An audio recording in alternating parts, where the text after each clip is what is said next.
Alors, quel est le fuel que nous allons utiliser? Quel est le combustible principal qui va nous aider dans nos avancées, dans notre changement de vie? Ce fuel principal, c'est la motivation.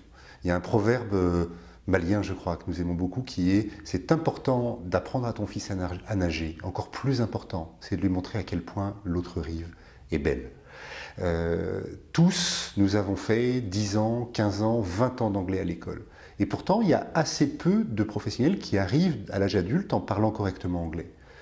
En revanche, de quoi s'apercevons-nous? C'est le jour où un cadre est motivé par un poste où l'anglais est important. En 6 mois, il devient presque bilingue. De quoi on se rend compte là? C'est que finalement, la compétence est importante, la somme de nos connaissances est importante, beaucoup plus importante, et le cristallisateur de tout ça, l'énergie de tout ça, c'est notre principale énergie.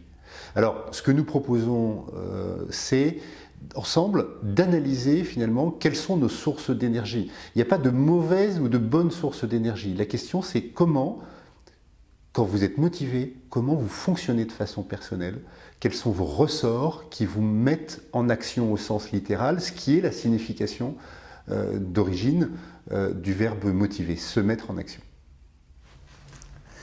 Effectivement, oui, comme vient de le dire Philippe, la motivation, ben c'est vrai que c'est essentiel, c'est le moteur, c'est ce qui permet d'avancer, donner du sens à chacune de ses actions, à chacun de ses comportements est absolument essentiel. Si vous posez la question à une personne qui est bénévole pour les restaurants du cœur par exemple, et cette personne pour les restos du cœur, elle déplace des boîtes de conserve dans un entrepôt comme ça. Si vous lui posez la question, vous lui dites bon, qu'est-ce que tu es en train de faire? Est-ce que tu es en train d'aider les pauvres ou en train de déplacer des boîtes de conserve? La personne va vous répondre bien sûr, je suis en train d'aider les pauvres.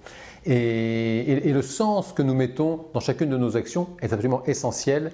La perte de sens, ben ça enlève de l'énergie en réalité, et redonner du sens, savoir finalement pourquoi on se lève le matin, hein, tout simplement, ça fait du bien.